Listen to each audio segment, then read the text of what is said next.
आप सबका बहुत बहुत नमस्कार। कैसे हैं आप लोग? सुनाई नहीं दिया। कैसे हैं आप लोग? अच्छा भैया, यहां पे जीप पे कौन खड़ा होगा? आप आ जाओ, आप आ जाओ, आप आ जाओ। ये जो है उनके पीछे आप आ जाओ।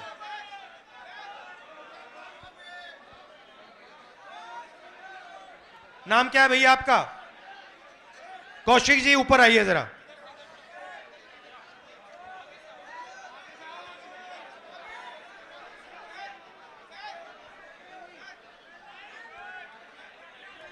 अब भैया देखिए, आपका नाम क्या? खड़े हो जाओ, खड़े हो जाओ भैया। नाम क्या आपका? आयुष कौशिक जी हैं। नमस्कार करो जरा। अब बताओ मुझे एक बात, अभी बुलाएंगे। आयुष जी से नहीं पूछ रहा, मैं आपसे पूछ रहा हूं। आयुष जी जरा इधर देखिए। अब मान लो अगर हमें आयुष जी की जेब काटनी हो, मान लो हमने सोचा कि भैया आयुष जी की जेब काटो, सबसे पहले हमें क्या करना पड़ेगा? हाँ, सबसे पहले भैया आयुष जी उधर देखो जरा। हाँ वो देखो भैया, ये देखो, इधर देखो जरा भैया, वो ऊपर देखो, फ्लाईओवर की ओर देखो जरा। ये पहले ये करना पड़ेगा, पहले इसका ध्यान भटकाना पड़ेगा। सही? ये काम आपके लिए नरेंद्र मोदी जी करते हैं। भाई और बहनों, वो उधर देखो। भाई और बहनों, इधर देखो। भाई और बहनों, ऊपर देखो। भाई और बहनों, नीचे देखो। अब उसके बाद क्या चाहिए आपको? उसके बाद कौशिक जी जरा घूमिए जरा।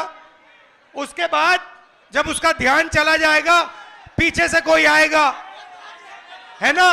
किसी को आना पड़ेगा। वो कौन है भैया? वो अदानी है, वो अंबानी है। ठीक है, अब मान लो ध्यान भटका दिया और पीछे से जेब काट दी, तो तीसरी किस चीज की जरूरत है? हाँ भैया, मुझे ये डंडा लाठी देना जरा। ये झंडा उतारो इससे। नहीं, इससे काम चलेगा। छोटा नहीं चाहिए, बड़ा चाहिए।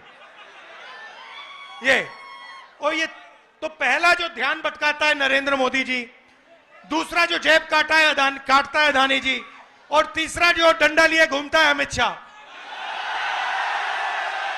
कहीं भैया तुम लोगों ने कुछ किया? जब ईडी आई, सीबीआई आए, इनकम टैक्स आई, पुलिस वाले आए, तो कुछ किया? तो फिर देखो कैसा डंडा लगता है। आयुष जी धन्यवाद आपका। अभी करते, फोटो ले लो, आ जाओ। ये भैया सेल्फी का जमाना। आ जाओ, आ जाओ, आ जाओ, यहां बैठ जाओ।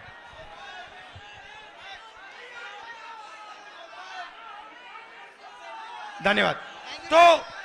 तो ये हुआ बीजेपी का सिस्टम। एक व्यक्ति ध्यान भटकाता है, कभी आपको बॉलीवुड की बात बताएगा, कभी आपको उधर देखने को कहेगा, कभी सर्जिकल स्ट्राइक की बात करेगा, मगर ध्यान भटकाएगा आपका। उसके बाद पीछे से अदानी जी आएंगे, जेब काट जाएंगे, और दूसरी तरफ तीसरी साइड अमित शाह जी चुप ऐसे बैठे रहेंगे, देखते रहेंगे कि अगर किसी ने कुछ किया तो मैं दिखाता हूं। ये इनका सिस्टम है। अब मैं आपसे सवाल पूछना चाहता हूं, इस देश में पिछड़ों की कितनी आबादी है? 50% पिछड़े हैं। इस देश में माइनॉरिटी की कितनी आबादी है? 15% माइनॉरिटी है। इस देश में दलित कितने? दलित भाई 8% नहीं, 15%। और आदिवासी कितने? 8%। जोड़ के बताओ मुझे, 50 और 15 कितना हुआ? 65। 65 और 15 80। 80 और 8 88।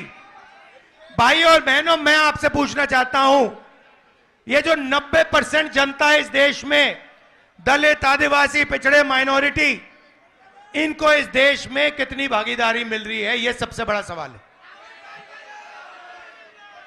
आप सबसे बड़ी कंपनियों की लिस्ट निकालो। 200 कंपनियां सबसे बड़ी वाली, उसमें 90% का एक मालिक मुझे दिखा दो।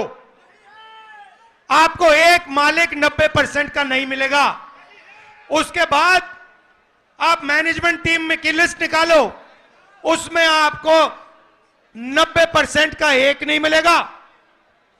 फिर आप कहो ठीक है 90% हिंदुस्तान की कंपनी का मालिक नहीं बनने चाहते, मैं नहीं कहता, मगर आपने मान लियो कह दिया, तो फिर मैं आपसे पूछूंगा भैया ठीक है 90% के मीडिया में कितने?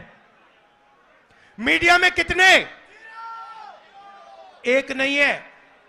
आप मीडिया के मालिकों की लिस्ट निकालो, आपको एक ओबीसी नहीं मिलेगा, एक दलित नहीं मिलेगा, एक आदिवासी नहीं मिलेगा, एक गरीब जनरल कास्ट का नहीं मिलेगा, एक माइनॉरिटी नहीं मिलेगा। फिर बड़े बड़े पत्रकारों की लिस्ट निकालो, 90% में से आपको एक नहीं मिलेगा। फिर आप मुझसे कहोगे नहीं राहुल जी 90% को ना मीडिया में भागीदारी चाहिए, ना हमें बड़ी कंपनियों में भागीदारी चाहिए। फिर मैं आपसे पूछूंगा ठीक है भैया बताओ प्राइवेट अस्पतालों में आपके कितने लोग? एक भी नहीं। फिर पूछूंगा भैया ठीक है प्राइवेट अस्पतालों में भागीदारी नहीं चाहिए, तो कॉलेज यूनिवर्सिटी में तुम्हारे कितने लोग? एक भी नहीं। अरे भाई तुम लोग हो कहां?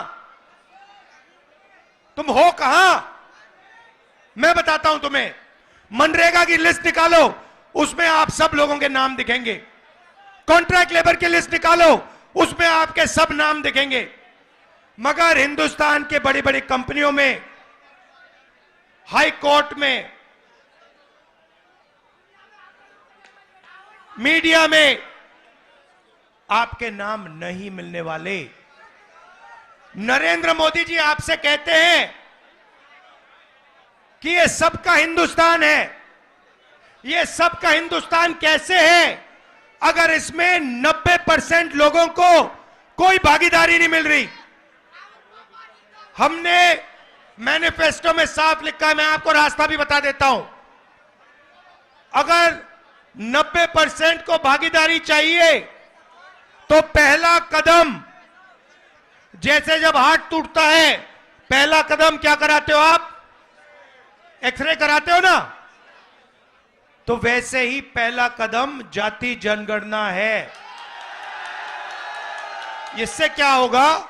90% को पता लग जाएगा कि आप कौन हो, कितने हो, और सबसे ज्यादा जरूरी आपके हाथों में हिंदुस्तान का कितना धन है। बात समझ आई? आपको कहा जाता है कि भाइयों और बहनों एक दूसरे से नफरत करो। एक धर्म को दूसरे धर्म से लड़ाया जाता है, एक जात को दूसरी जात से लड़ाया जाता है, एक भाषा को दूसरी भाषा से लड़ाया जाता है, और फिर जो आपका धन है 24 घंटा आपसे वो धन लूटा जाता है। मुझे बताओ हिंदुस्तान के एयरपोर्ट किसके हाथ में है? मुझे बताओ हिंदुस्तान के बड़े बड़े इंफ्रास्ट्रक्चर प्रोजेक्ट तो दिए जाते हैं, किसको दिए जाते हैं? मुझे बताओ हिमाचल के सेब किसके हाथ में जाते हैं? मुझे बताओ हिंदुस्तान के सबसे बड़े पोर्ट किसके हाथ में है? मुझे बताओ अग्निवीर योजना क्यों की गई? क्योंकि जो आपका रास्ता था, 90% का रास्ता था, उसको बंद करना था, और अदानी जी को जो कॉन्ट्रैक्ट, हथियार के कॉन्ट्रैक्ट देने थे, वो सारे के सारे इस सरकार ने दिए अदानी जी को। तो आपको जागरूक होना है, आपको यह सवाल पूछना है, हर रोज सुबह यह पूछना है कि 90% आबादी को इस देश में कितनी भागीदारी मिल रही है, कितना धन 90% के हाथों में है। यह सवाल आपको पूछना है, और कोई सवाल ही नहीं है। मैं कन्याकुमारी से कश्मीर तक 4000 किलोमीटर आपके साथ चला, 4000 किलोमीटर। उसमें यात्रा से एक नारा निकला, यात्रा से निकला, मैंने नहीं बोला, यात्रा से निकलता है, नारा निकलता है, नफरत के बाजार में मोहब्बत की दुकान खोलनी है। तो सबसे पहला काम नफरत को मिटाने का है, भाई को भाई से गले मिलाने का है। यह सबसे पहला काम है। देशभक्त देश को जोड़ता है, देशभक्त देश को तोड़ता नहीं है। देशभक्त मोहब्बत की दुकान खोलते हैं, नफरत के बाजार नहीं चलाते हैं।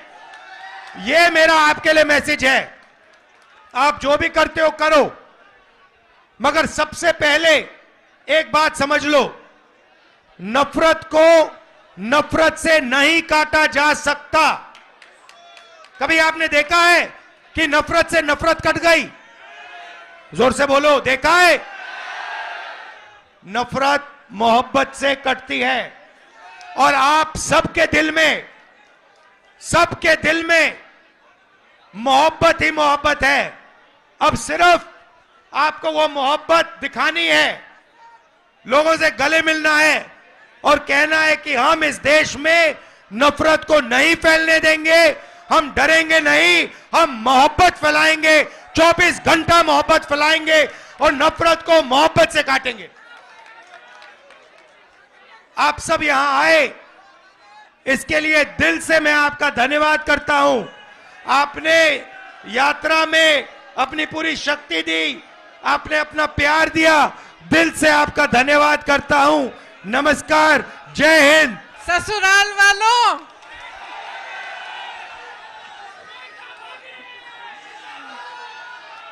यहाँ आकर बहुत खुशी हुई है और आज इस भारत जोड़ो न्याय यात्रा में भाग लेते हुए मुझे बहुत बहुत खुशी हो रही है, खास तौर से क्योंकि आज इस यात्रा में पहली बार मैं अपने ससुराल वालों के साथ आई हूँ।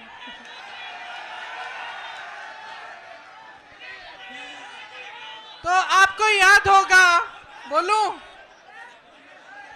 आपको याद होगा मैं 2 साल पहले यहाँ आई थी, याद है? बड़ी मीटिंग हुई थी, बोलने दो भाई। आपको याद होगा 22 में मैं यहाँ आई थी, मीटिंग हुई थी बड़ी। अरे भैया बात सुनने दो, सुनने दो। और रोड शो भी हुआ था। मैं आपसे पूछना चाहती हूँ कि तब से आज तक कुछ बदला है? उस समय चुनाव था विधानसभा का, आपने भाजपा को जिताया, योगी जी को जिताया, 2 साल और उनको मौका मिला है। मैं आपसे पूछना चाहती हूं कि जो आपकी समस्याएं हैं, जो आपकी असली समस्याएं, आपका दुख है, जो महंगाई है, जो बेरोजगारी है, जो रोज रोज इन परीक्षाओं में जो पेपर लीक हो रहे हैं, जिनके लिए नौजवान बच्चे, आपके बच्चे मेहनत करते हैं, पढ़ते हैं, फीस भरते हैं, ये सिलसिला अभी तक जारी है कि नहीं कि पेपर लीक होते रहते हैं? बताइए, जारी है? तो जब आप 2 साल बाद सरकार चुन रहे थे, आप चुनाव में अपना वोट डाल रहे थे, तो मैं जानना चाहती हूं कि आप क्या सोच रहे थे? क्या आपने सोचा, सुनिए, क्या आपने सोचा कि यहाँ का विकास होगा? सोचा था? अब यहाँ पे पीतल के कारखाने हैं, बड़े बड़े पीतल के कारोबार हैं, क्या आपकी तरक्की हुई है? हुई है। जितनी भी मदद आपको सरकार से मिलनी थी वो बंद हो गई, ऊपर से जीएसटी, और जितना काम कर रहे थे उसका शायद आधा काम कर रहे होंगे आज। मुश्किलें कम हुई हैं या बढ़ी हैं? बढ़ गई हैं। यहाँ नौजवान हैं सारे। उस समय मैंने पूछा था रोजगार मिलता है? आज रोजगार मिल रहा है।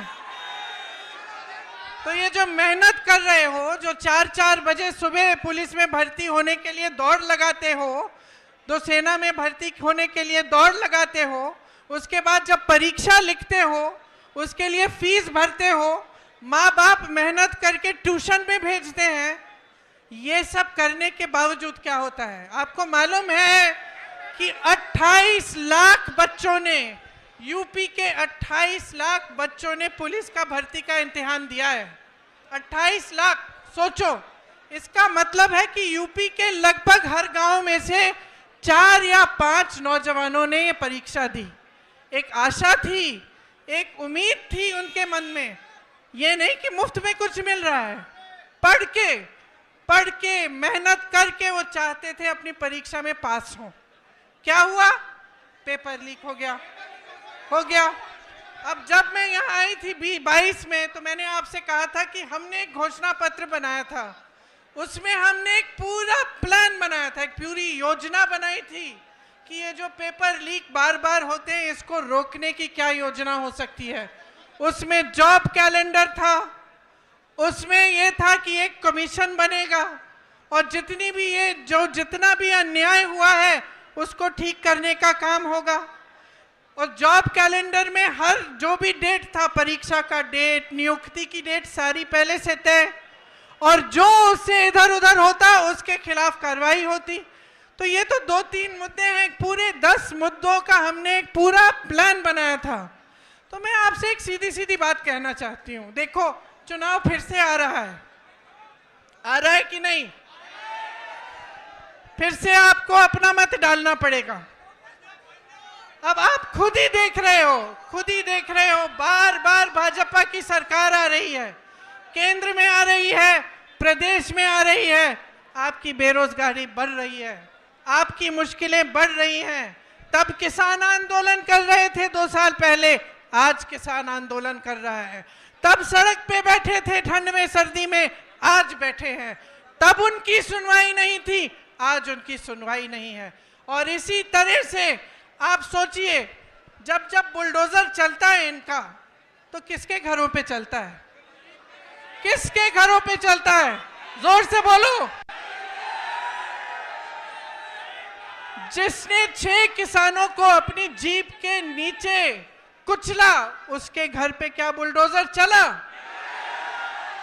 जिसने महिलाओं के साथ अत्याचार किया, उसके घर पे बुलडोजर चला? जो ये पेपर लीक के घोटालों से पैसे खाए जा रहा है, उन लोगों के जिन्होंने पैसे खाए हैं, जो बार बार ये घोटाला करते हैं, बार बार लीक कराते हैं, उनके घरों में बुलडोजर चला? नहीं चला ना। सोचिए, ये सब बहुत बड़ी बड़ी बातें हैं दिखावे के लिए। ये जितने बड़े बड़े इश्तिहार आपको दिखते हैं, जिसमें आपको दिख रहा है कि बहुत तरक्की हो रही है, जब तक आपकी तरक्की नहीं होगी, जब तक आपको रोजगार नहीं मिलेगा, जब तक आपके पेपर लीक बंद नहीं होंगे, तब तक आपकी तरक्की नहीं हो सकती है।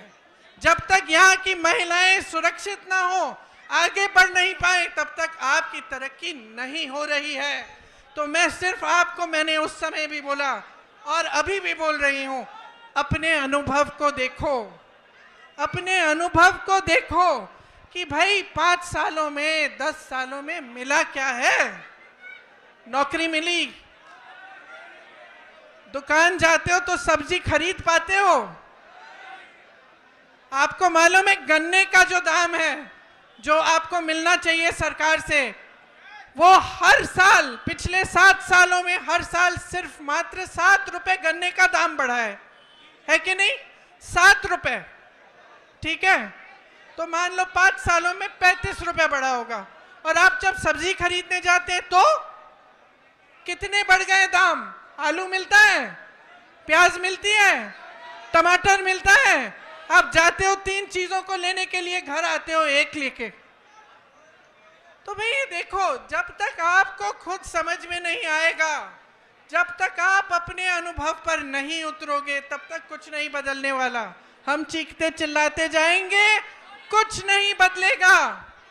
बदलाव तब आएगा जब आप अपनी परिस्थितियों को समझकर अपना वोट डालोगे, जब आप सवाल उठाओगे सरकार से कि मुझे सब्जी क्यों नहीं मिल रही है, इतनी महंगाई क्यों है, मेरा बच्चा पढ़ता है, मेहनत करता है, उसको नौकरी क्यों नहीं मिल रही है, जब तक ये सवाल आप नहीं उठाएंगे, जब तक इन परिस्थितियों को देखते हुए आप अपना वोट नहीं डालेंगे, तब तक आप इसी खाई में डूबे रहोगे।